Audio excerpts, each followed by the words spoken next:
emprego sofreu um avanço de aproximadamente 1% no último trimestre. A falta de emprego e renda é um desafio que o brasileiro já enfrenta desde antes da pandemia. O agravante é que mesmo quem permanece empregado precisa se ajustar a esses novos tempos. Para falar desse assunto, convidamos o economista e professor Marcos Rambalducci. Boa noite, professor, tudo bem? Tudo bem, é sempre um prazer estar aqui conversando com você, Marcelo, e com o seu público. Vamos começar perguntando o seguinte: o que o cidadão brasileiro pode fazer nesse momento de aperto e ao mesmo tempo de incertezas?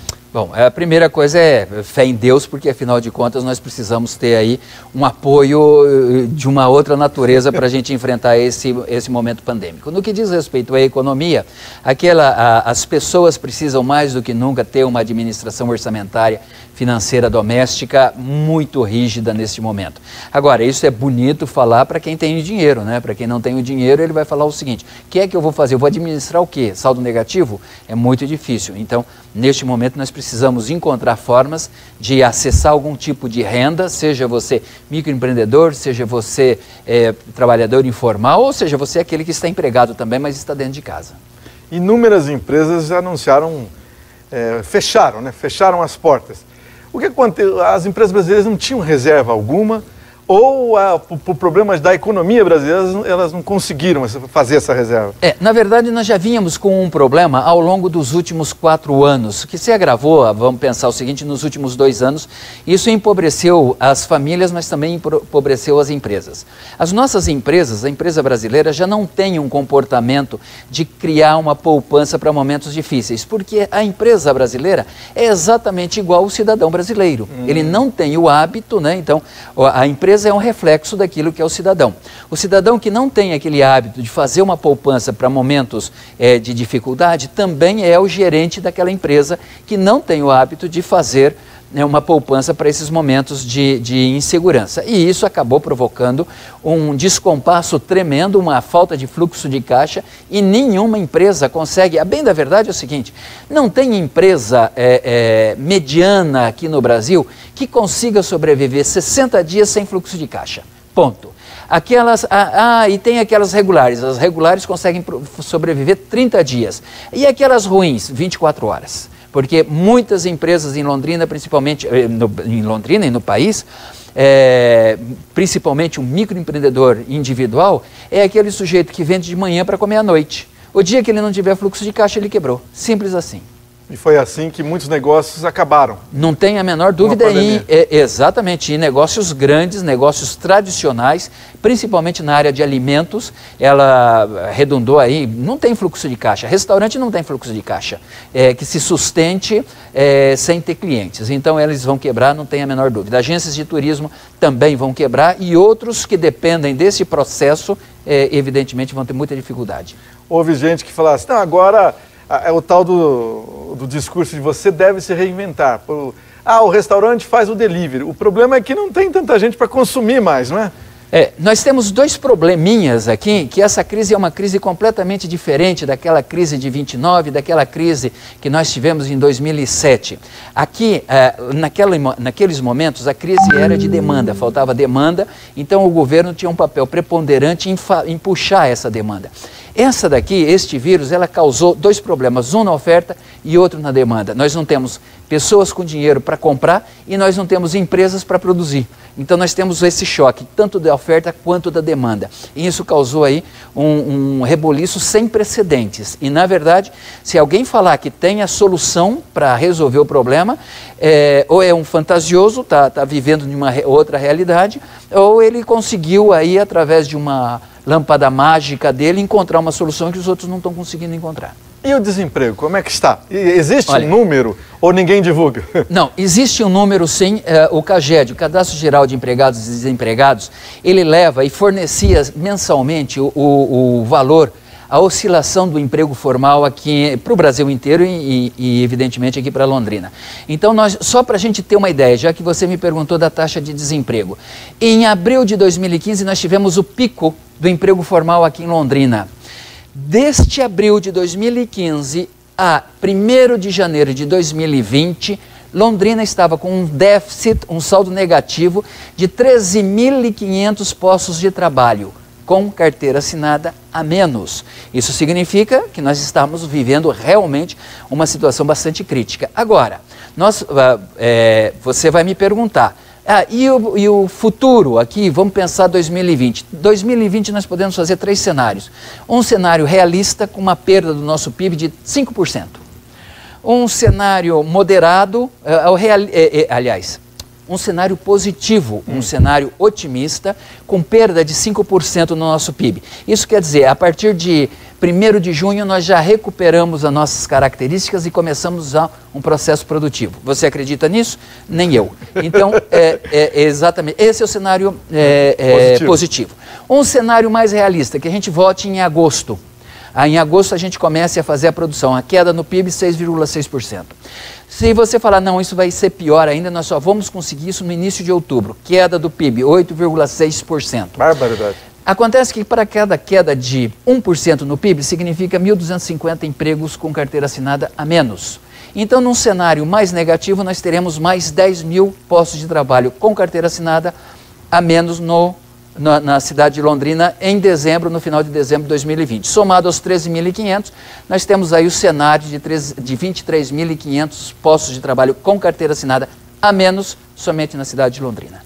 Se isso for para o Brasil, nós estamos falando de milhões. Com certeza, nós teremos aí tranquilamente batendo nos 25% a 27% de taxa de desemprego, isso usando os números do IBGE da PNAD contínua, que ela não calcula só o emprego formal, ela calcula o emprego formal e o informal e aquelas pessoas que trabalharam em algum momento na semana passada, tá certo? Então é dramático. Agora, esse auxílio emergencial do governo, ele ajuda no quê?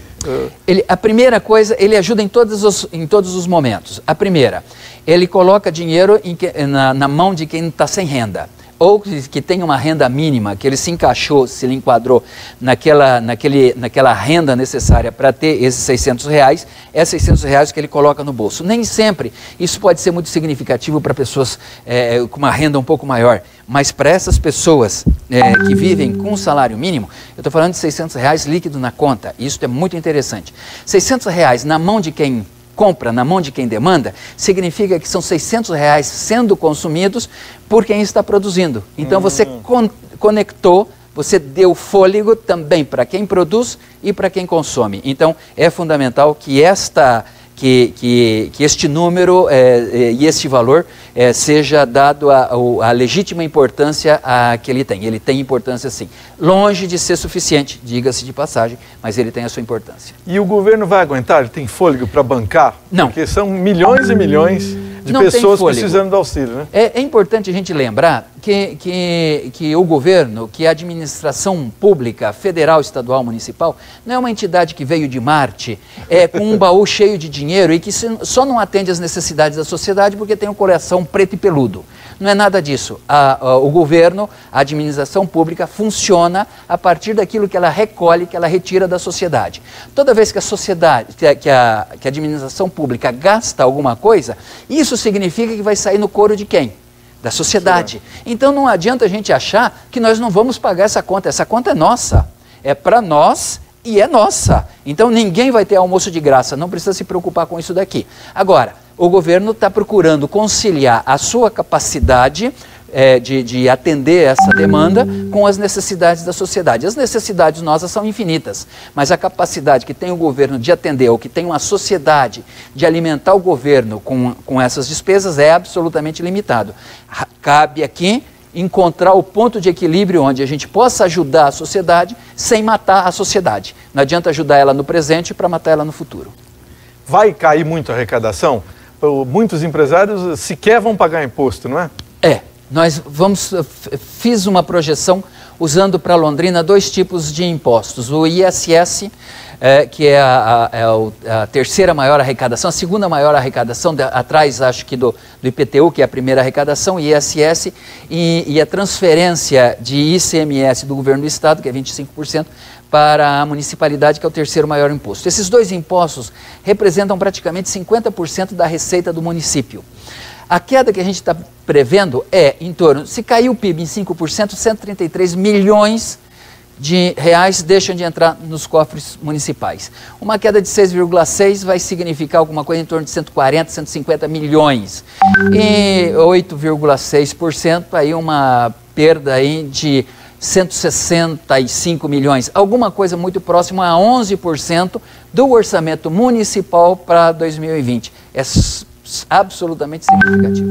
E não deve ser diferente no Paraná, muito menos nas capitais e muito menos no país. Sem dúvida nenhuma, isso aflige a toda a nação.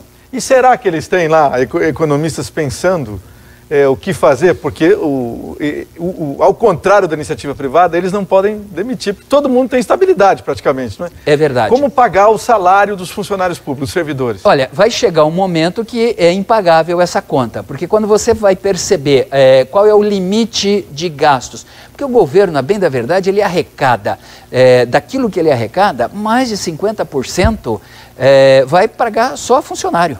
Só funcionalismo público. Então, isso daqui é um problema. E eu estou falando como funcionário público que sou, tá certo? Então, evidentemente, ninguém ache que o funcionário público não vai ter que pagar essa conta também. Ela vai precisar pagar, mais cedo, mas pode ficar bravo comigo, pode não ficar bravo comigo, mas você fique sabendo, funcionário público, essa conta também é sua, tá certo? Ela é minha, ela é sua, ela é de todos nós. Não tem jeito. E vai ter um jeito, vai ter que ser pago de alguma maneira. Incluindo aposentados, né? Nisso aí, todos. Olha, espero que os aposentados, pelo menos aqueles com até 3 salários mínimos, tenham assegurada a sua renda. Não sofram desconto. Que não sofram desconto. Agora, de acordo com o que vai se agravando as contas públicas, não adianta a gente, eu estou escutando gente falando aí, vamos imprimir dinheiro, né? Vamos fazer... Meu amigo... Seria fácil, né? O mundo está resolvido. Na verdade, nós não temos problema nenhum. Imprimimos, vamos imprimir. O problema é o seguinte, em algumas circunstâncias, a impressão de reais, de moeda, ela é válida. A gente está entrando aqui numa situação que a gente chama de estratégia da liquidez, sabe? Da armadilha da liquidez. Isso foi proposto por um economista chamado John Maynard Keynes lá no 1930, 1940. E nós estamos entrando nesse problema aí, e isso vai exigir uma certa emissão de moeda. Mas a emissão de moeda, ela tem que ter uma hora de entrar e uma hora de sair, tá certo? Porque senão nós vamos simplesmente provocar inflação. E não adianta, os economistas, por mais estratégias que queiram fazer, eu aí me reporto ao André Lara Rezende, que ele defende essa emissão de moeda, eu falo, eu defendo a emissão de moeda neste momento em determinadas circunstâncias, muito pontuais. Fora disso daqui, eu não encontro suporte teórico para que a gente entenda que basta imprimir dinheiro para a gente resolver a situação de uma economia de um país. Balducci, algum ramo da economia passou ileso até agora pela pandemia do coronavírus? Nós tivemos ramos que justamente serviram para atender a essa demanda. Então vamos pensar o seguinte, o setor médico-hospitalar, né, a produção voltada a atender as necessidades antipandêmicas, elas se saíram muito bem. Também a área de logística, determinados setores, descontando aí o setor aeroportuário, mas você está tendo recordes de exportação de soja, então você precisa do transporte, da logística, você precisa do trem, você precisa dos caminhões e você precisa dos navios. E neste momento também, a quantidade de motoboys que nós temos na rua bateu todos os recordes, porque as pessoas estão demandando, aprenderam a comprar pela internet, desde comida, desde frango frito até a camisa, sapato, a gente já está pedindo tudo pela internet. Isso exige que um sistema de logística esteja bem adequado, bem azeitado para atender. Então essas pessoas estão se saindo bem. Farmácias também, de resto, estão se saindo muito bem. Outros setores, evidentemente, tem aqueles setores que estão sofrendo e aqueles que estão sofrendo muito, tá certo? Então a gente tem que ponderar essa situação. Muita gente tem falado, se eu tivesse uma fábrica de máscara ou uma fábrica de álcool gel, estaria rico nesse momento, né? Será que é isso mesmo ou quem ganhou mesmo com isso foi a China? Olha, certamente a China é um dos grandes ganhadores desse espetáculo, porque ela conseguiu se livrar rapidamente do problema. Evidentemente, ninguém aqui é ingênuo de achar que aqueles números apresentados pela China são verdadeiros, tá certo? É impossível que a China, com a performance populacional que tem, com a agregação de pessoas que tenham tido tão pouco impacto assim. Então, a primeira coisa que a gente tem que falar é o seguinte: esses números não devem refletir a realidade. Não estou dizendo aqui que eles estão mentindo, mas eu estou dizendo que é motivo da gente fazer este questionamento. Por outro lado, no momento que ela sai, de uma forma ou de outra, mentindo ou não, ela sai e ela pega um mundo absolutamente demandante. E ela a única a produzir. Então, se tem um ganhador nessa brincadeira ou um perdedor menor, certamente será aqueles países que saíram mais rapidamente dessa situação pandêmica. Por exemplo, algumas indústrias, depois nós vamos falar um pouco sobre você, o que você, cidadão, deve fazer nesse momento. Mas antes, nós estamos vendo alguns setores tentando recomeçar, né? O setor automobilístico tinha parado, tem uma outra indústria recomeçando, mas é um setor que vai sentir demais, né? Se já não sentiu, né? Já sentiu e já começou a perder. O setor automobilístico ele já vem perdendo desde a época que a Argentina acabou tendo problemas econômicos muito graves. Porque é bom a gente não esquecer, o maior comprador nosso de automóveis é a Argentina, tá certo? E quando a Argentina vai mal, o Brasil vai mal, principalmente no setor automobilístico. A gente pode brigar quando a gente joga futebol, mas na hora da gente torcer pela economia, vamos torcer pela economia da Argentina, porque ela é nossa co-irmã. É bom a gente não esquecer que é o nosso primeiro parceiro comercial aqui na América do Sul, o nosso terceiro ou quarto parceiro comercial em termos gerais, China, Estados Unidos, Europa e depois a Argentina. Então eles é super importante. Agora, evidentemente, com pessoas sem renda, sem gerar dinheirinho, não compra carro, não troca carro, não há aquele rodízio, né, para você comprar o carro zero. E isso daqui, claro, vai ter um impacto significativo. O setor automobilístico certamente é um dos que mais sofreu, junto com o setor hoteleiro e o setor de restaurante. E as companhias de aviação? Várias já pediram falência, né, já pararam de funcionar. Dá para fazer alguma previsão disso? Olha, ou vai surgir empresário aí apostando nisso agora? Não, não dá para apostar na aviação civil neste momento. Os governos precisam fazer um socorro. Aí você fala, mas vai atender o setor privado? Vai atender o setor privado, porque todos nós precisamos do transporte aéreo funcionando e nos atendendo. Para quem tem dúvida, veja só a falta do ILS, o que causa aqui na cidade de Londrina. Né? Agora imagina se você tiver a Azul quebrando e a Gol quebrando. E a TAM trabalhando aqui com metade. Acabou com a nossa mobilidade aérea. E isso afeta os nossos negócios. Então, a gente precisa ter uma atenção muito grande e tem que ter algum tipo de socorro para esse setor. Esse setor é muito importante para a economia como dinâmica da nossa economia. É preciso atendê-la e elas estão sofrendo também, igualzinho àqueles outros 3 setores que mais sofreram. Agora, vamos falar tanto da dona de casa como das famílias em geral, que ainda tem alguma renda, né? Que ainda estão empregados, ou tem o seu negócio e tal. É momento do quê nesse período? Olha, principalmente, vou pensar naquele microempreendedor individual, tá certo? Aquele que faz as suas continhas. O MEI. O MEI, exatamente. E a pequena empresa também. Olhem só, a gente precisa ficar com um olho no custo, na formação de nosso custo, porque, como você pode ver, quando a gente fala que perdeu ou perderá 8% no PIB, significa que a sociedade como um todo perdeu 8% de capacidade de compra.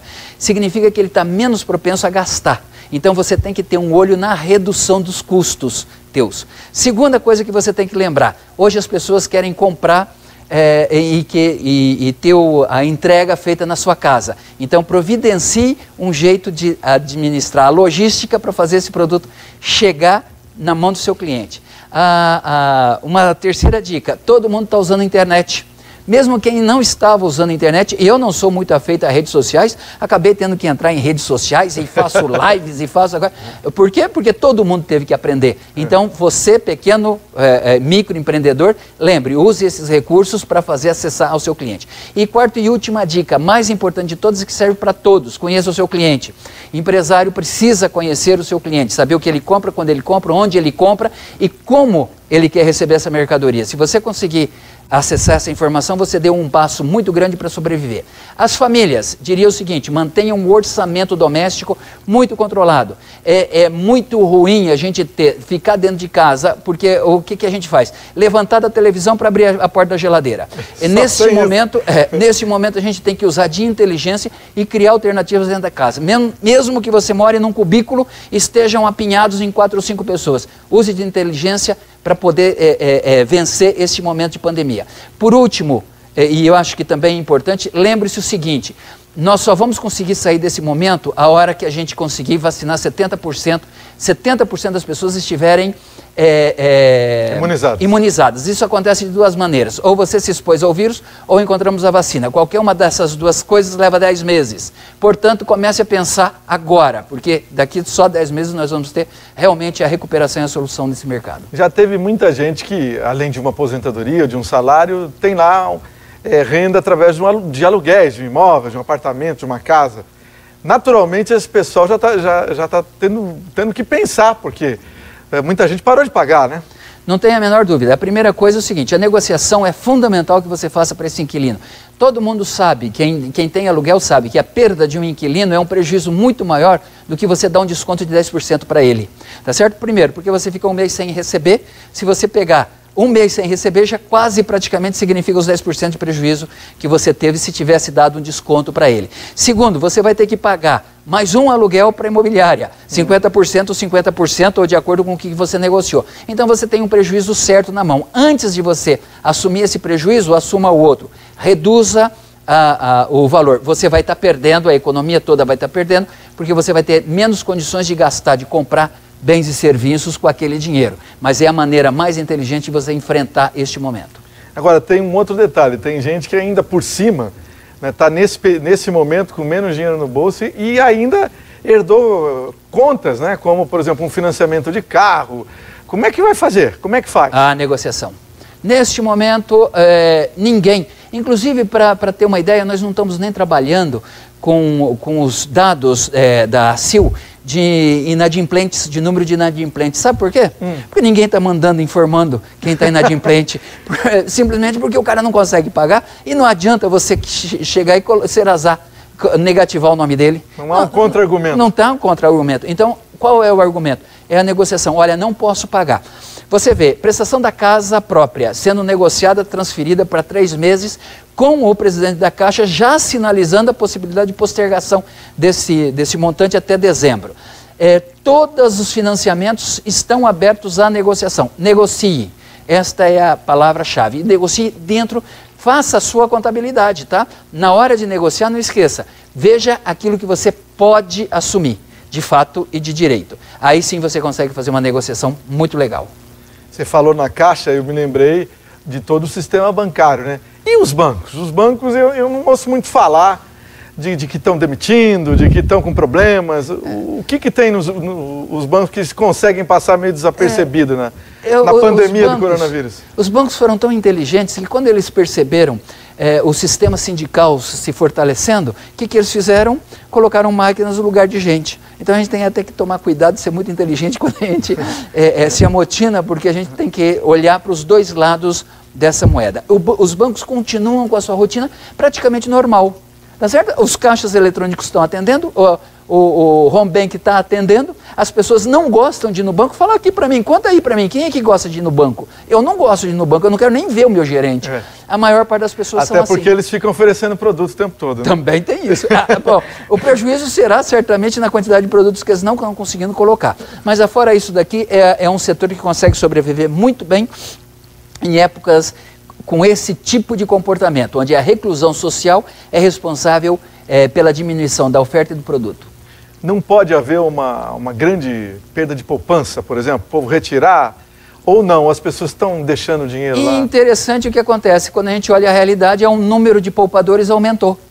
Em vez de diminuir. Por quê? Porque eles saíram do mercado, do mercado de capitais e de títulos do governo e voltaram todo mundo para a poupança. Então a poupança aumentou. Porque é mais seguro, por isso? Porque é mais seguro, porque é mais rápido, porque tem uma liquidez imediata, você consegue retirar. Um monte de pessoas usam a conta da caderneta de poupança como conta corrente.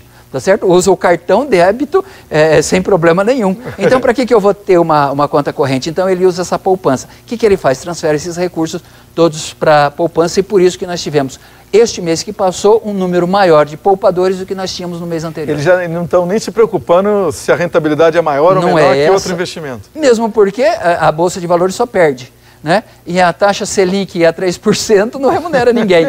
Então, o que acontece? CDB, CDI não está remunerando ninguém. Para não remunerar, deixa na poupança. Uma pergunta em menos de um minuto para o Rambalducci, que nós já estamos finalizando o programa, é o seguinte: e investimento, tem alguma coisa que vale a pena? Tem alguma oportunidade? Invista na sua qualidade de vida nesse momento. Pensa nisso daqui, porque é o único que a gente vai recitar. Nenhuma outra opinião que eu possa dar vai ser tão segura quanto essa daqui. Invista na segurança da sua família, no seu bem-estar. Este é o melhor investimento que você pode fazer nesse momento. Obrigado, professor Marcos Rambalducci, pelas informações e opiniões.